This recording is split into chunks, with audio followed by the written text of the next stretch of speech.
Good morning. I'm Pastor Steve of the Warwick Christian Fellowship. Today's Friday the 13th, and a lot of people are superstitious about that, but I'm really not superstitious at all. I want to talk to you about everlasting joy. The Bible says in Matthew 6, verses 19 through 21, "Do not lay up for yourself treasures on earth, where moth and rust destroy, where thieves break in and steal. But lay up for yourself treasures in heaven, where moth nor rust destroys, where thieves do not break in and steal. For where your treasure is, your heart will be also." I want to tell you about a missionary, an American missionary that went to Ecuador. He died around 1950 something, I believe. His name was Jim Elliot. People called him a fool for going to Ecuador. He says, they're going to kill you down there. And he went down and ministered to those people, him and his wife.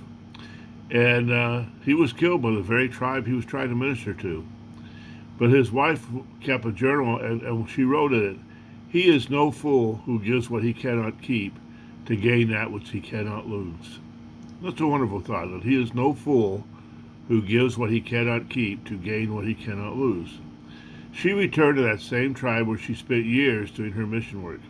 And all the while she held the same truths of giving up her worldly possessions for the sake of the gospel to gain eternal treasure with Christ in heaven. Makes perfect sense if you're a believer. In our part of the world, people are obsessed with possessions and accumulating stuff.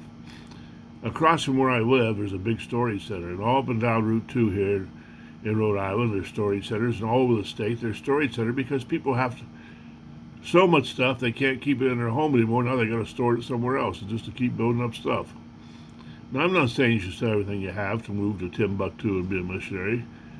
But how might your attitude change if you saw your worldly possessions as your secondary to your heavenly treasures?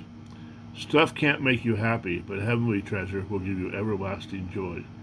Think about that, and I hope that you prioritize properly. May God bless you. Have a great weekend. Don't forget church Sunday, and I'll see you here Monday morning. Be well, friends.